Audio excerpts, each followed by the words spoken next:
आखिर हम कब जागेंगे, हम कब जागेंगे। और यकीन मानिए जब तक हम नहीं जागेंगे, स्वामी जी जैसे लोग हमें जगा नहीं सकते कि अगर कोई शख्स सो रहा हो तो उसे जगाया जा सकता है, अगर कोई शख्स सोने का नाटक कर रहा हो तो उसे जगाना नामुमकिन है। और हम जानते हैं कि यह कुरान अल्लाह का कलाम है, उसके बावजूद हमने उससे दूरी बना रखी है। हम जानते हैं कि यह हमारे लिए हिदायत है, उसके बावजूद हम उस पर अमल पैरा नहीं है। हम उसे समझने की कोशिश नहीं करते, उस पर अमल नहीं करते। स्वामी जी अपनी कोशिश कर रहे हैं, हम स्वामी जी की कोशिशों को बहुत अप्रिशिएट करते हैं। स्वामी जी आपको अल्लाह ताला और ताकत दे, आप अपनी कोशिश जारी रखें, आपकी कोशिश रायगा भी जाएगी नहीं, क्योंकि जो काम सच्ची लगन के साथ किया जाता है उसका नतीजा जरूर आता है। मुमकिन है वो नतीजा हम आप ना देख सकें, आइंदा नस्लों में उसका नतीजा जाहिर हो, लेकिन आपकी कोशिशों का नतीजा जरूर आएगा और इंशाअल्लाह ये मुल्क अमन और शांति का गहवारा बनेगा। हम बहुत बहुत शुक्रगुजार हैं स्वामी जी के कि स्वामी जी अपनी तकलीफ के बावजूद, बीमारी के बावजूद, अपनी मसरूफियत के बावजूद यहाँ तशरीफ लाए। स्वामी जी ने हमें खिताब किया। स्वामी जी न सिर्फ मुसलमानों के बीच खिताब करते हैं, बल्कि आप बड़ी तादाद में तो गैर मुस्लिमों को खिताब करते हैं, बड़ी तादाद में आप हिंदू भाइयों को पैगाम पहुंचाते हैं और हिंदू भाइयों तक हक पहुंचाते हैं। और ऐसे ही एक शख्स जिनको हक पहुंचा स्वामी जी के मार्फत हमारे साथ स्टेज पर तशरीफ फरमा है। मेरी मुराद मोअज़्ज़िज़ एडवोकेट जनाब योगेश कुमार सक्सेना जी से है। योगेश कुमार सक्सेना जी, जैसा मैंने पहले भी बताया, स्वामी जी ने भी जिक्र किया कि आप ऑल इंडिया बार एसोसिएशन के जनरल सेक्रेटरी हैं। ऐसी बड़ी तंजीम और ऐसी बड़ी ऑर्गेनाइजेशन के general secretary, all India bar association, आप समझ सकते हैं कितने मुअज़्ज़िज़, कितनी बासलाहियत और कितने इल्म वाले इंसान होंगे। आप सिर्फ ऑल इंडिया बार एसोसिएशन के ही जनरल सेक्रेटरी नहीं हैं, बल्कि आप वर्ल्ड लेवल की कई ऑर्गेनाइजेशन के साथ वाबस्ता हैं। World citizen group, world parliament experiment conference बॉन जर्मनी, आप स्पेशल ऑफिसर हैं Ganga pollution matter high court Allahabad के। इसी के साथ आप bar council of supreme court के भी मेंबर हैं। ऐसी मुअज़्ज़िज़ शख्सियत, ऐसी अजीम शख्सियत हमारे दरमियान तशरीफ फरमा है। मैं उन्हें दावत सुखन दूंगा, लेकिन उससे पहले उनके बारे में एक मुख्तसर सा अर्ज कर दूं कि योगेश सक्सेना साहब विश्व हिंदू परिषद से भी वाबस्ता रहे और विश्व हिंदू परिषद के अहम जिम्मेदारियों पर फायज रहे। लेकिन स्वामी लक्ष्मी शंकराचार्य जी के साथ आपके कांटेक्ट में आने से योगेश सक्सेना जी ने खुद से मुताला किया, स्टडी की इस्लाम की, और आपसे मुतासिर होकर इस्लाम और सीरत का मुताला किया और आपका दिल बदल गया, आप पर हक वाज़े हुआ। तो मैं योगेश सक्सेना साहब को ज़रूर आपके सामने पेश करूंगा, लेकिन उससे पहले तक़वा इस्लामिक स्कूल की एक छोटी बच्ची रज़ा चहल की अनम जावेद को बुलाना चाहता हूं। अनम जावेद डायस पर आएँ और एक छोटी सी स्पीच अंग्रेजी में पेश करके आवाम को महसूस करें, उसके बाद फिर हम योगेश सक्सेना साहब को ज़हमत देंगे। नहमदुहु व नुसल्ली अला रसूलिल करीम, अम्मा बाद, अऊज़ु बिल्लाहि मिनश शैतानिर रजीम, बिस्मिल्लाहिर रहमानिर रहीम, रब्बि इश्रह ली सदरी व यस्सिर ली अमरी वहलुल उक़दतम मिन लिसानी यफ़क़हू क़ौली। अस्सलामु अलैकुम व रहमतुल्लाहि व बरकातुहू। Peace be upon you and the mercy of Allah and His blessings. My name is Anam Javed. I study in class 4th in Taqwa Islamic School. Inshallah, I will present before you a short lecture.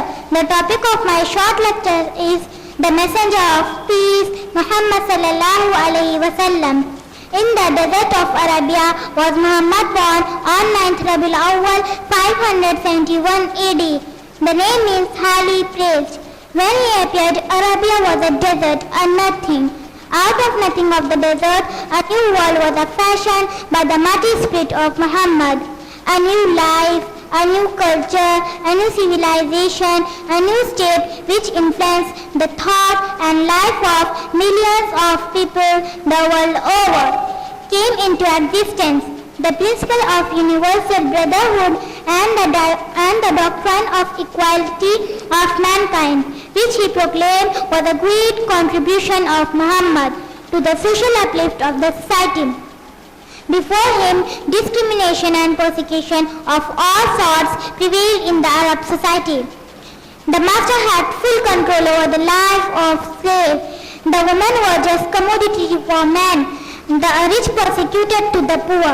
But Muhammad sallallahu alaihi wasallam brought with him the message of equality for them.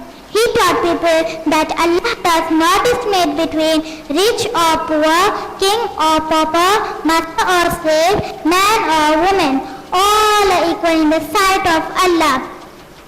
He taught people that when we stand before Allah subhanahu wa ta'ala, shoulder to shoulder without any discrimination. To the violent Arab who would fight for months on the slightest provocation, to the extent of losing thousands of lives on both sides. The Prophet of Islam taught peace, self-control and discipline, to the extent of praying even on the battlefield. When million self-defense circumstances dragged Prophet Muhammad into the battlefield, he changed the whole strategy of the battlefield. In the age of barbarism, the battlefield itself was humanized and strict instructions were given. Not to cheat, not to break trust, not to mutilate, not to kill a minor child or woman or an old man, not to burn dead plants, not to cut down fruit trees, not to molest or monks and engage in worship. His own treatment of his terrorist enemies was the noblest example of peace and mercy, forgiveness for his followers. At the conquest of Makkah, he had all the power. The city, which had refused to listen to him, massacred, tortured, and boycotted him and his followers, had driven his and his people into exile under his control. By the laws of war, he could have justly avenged to all the cruelties inflicted. But what treatment did he meet after them? He was all mercy and forgiveness for them. He brought the message of peace for them.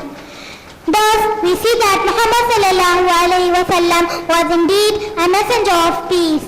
He spread all his life, love and peace, and the same he taught to his followers. So, as followers of Muhammad sallallahu alaihi wasallam, we should also promote peace around us. I would like to end my talk to ascending the road on Prophet Muhammad, peace upon him. Allahumma salli ala Muhammadin wa ala ali Muhammadin kama sallaita ala Ibrahim wa ala ali Ibrahim innaka Hamidun Majid.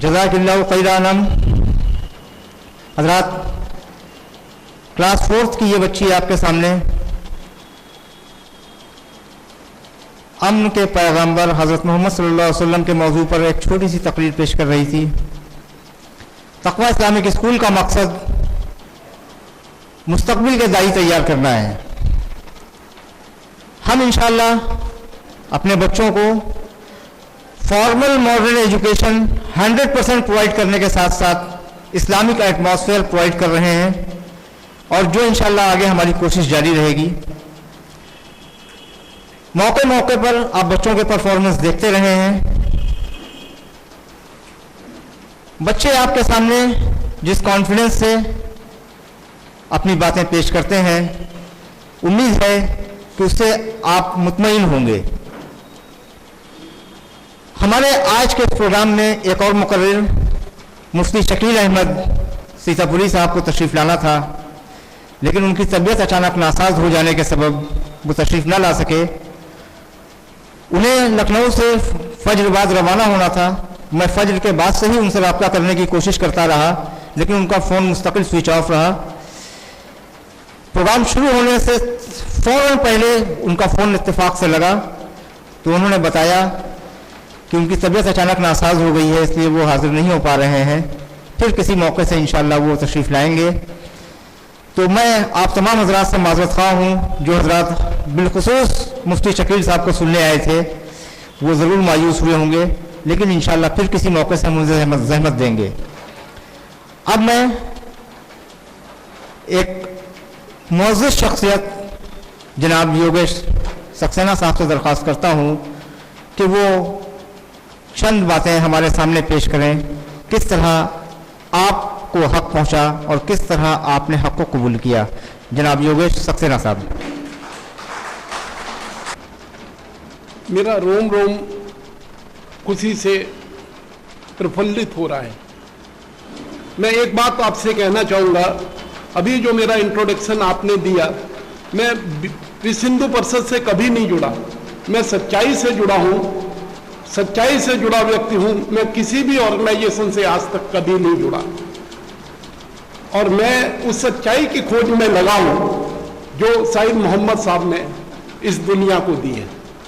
अब उस खोज में मैं ये नहीं पा पाता, क्योंकि भ्रमित हो जाता हूँ जब मैं उनको वास्तविकता में ढूंढना चाहता हूँ।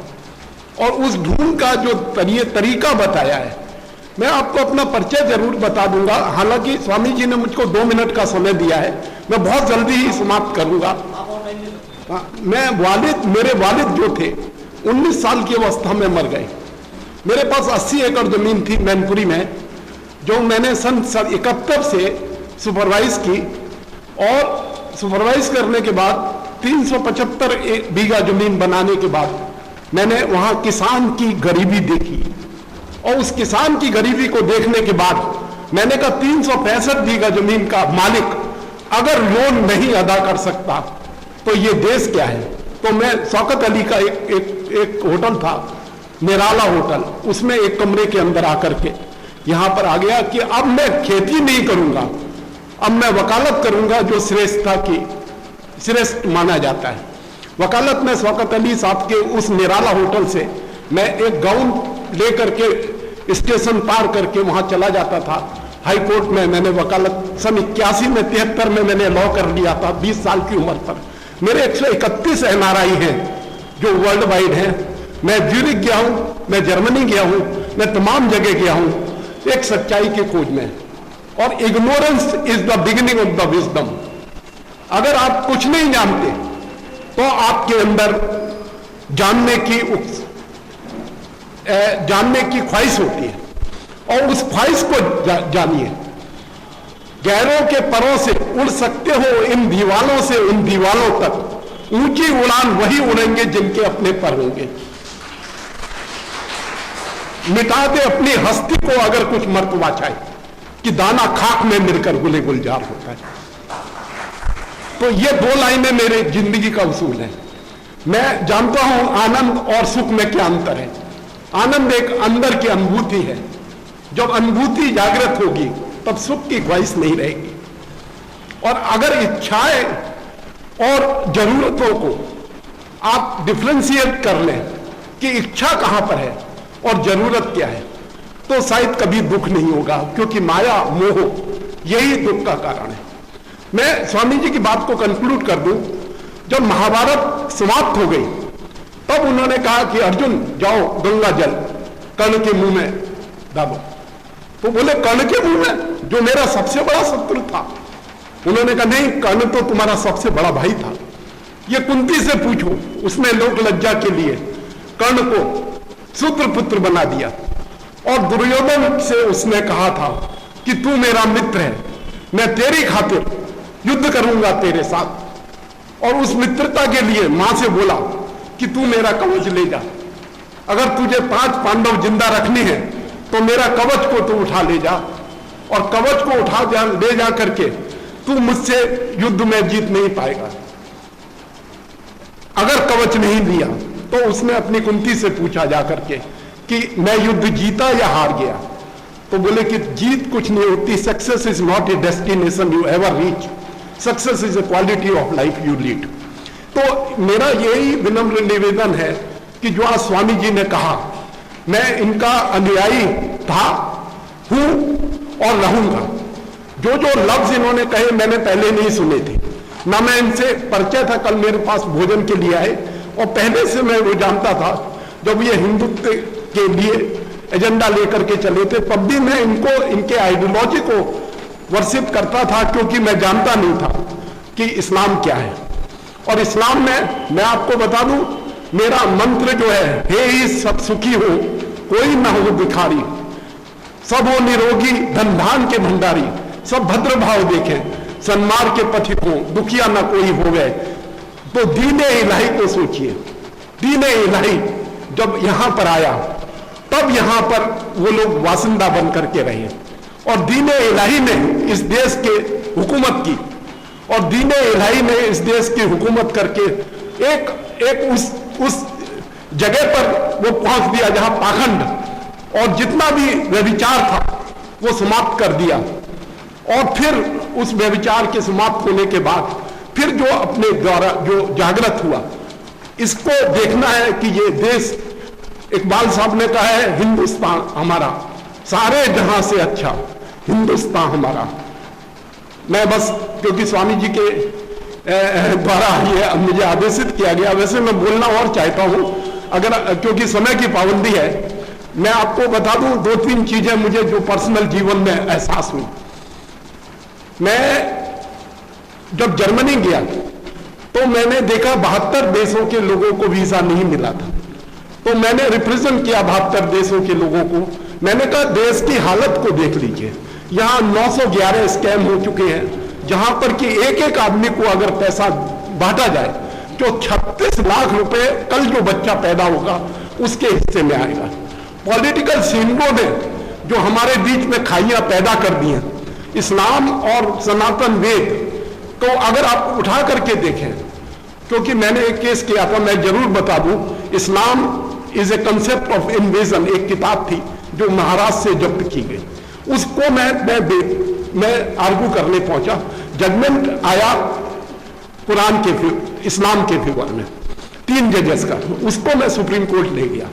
उसके जजमेंट को जब मैंने पढ़ा तब मुझे लगा कि ये इस्लाम का वो जजमेंट आप जरूर पढ़िएगा, R B Bhasin versus Union of India case है, और उस केस के अंदर पूरा इस्लाम का पूरी की पूरी बात कही गई है। जब ये स्वामी जी हमसे मिलने आए, जब मैं मिला उनसे पहले ककोरी में, तब मुझे लगा कि मुझे कुछ और जानना है। जितना मैंने जाना था वो उसको छोड़ करके अगर मैंने जानने की प्रवृत्ति सीखी तो आज मुझे वो लगा जो स्वामी जी ने आपके सामने कहा, जरूरत वहीं पर है कि आप लोग आगे बढ़िए। मैं बहुत अच्छा लगा कि मैं आपके बीच में आया और आपसे मैं हो सका।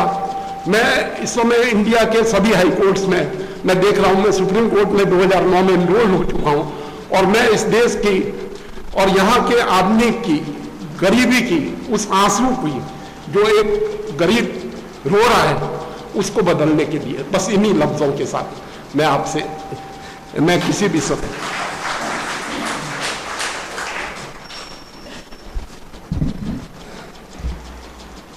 बहुत बहुत शुक्रिया जनाब योगेश सक्सेना साहब। हजरात, ऐसे न जाने कितने हमारे भाई हैं जिन्हें ये शिकायत है कि उन्हें उन तक हक नहीं पहुंचा।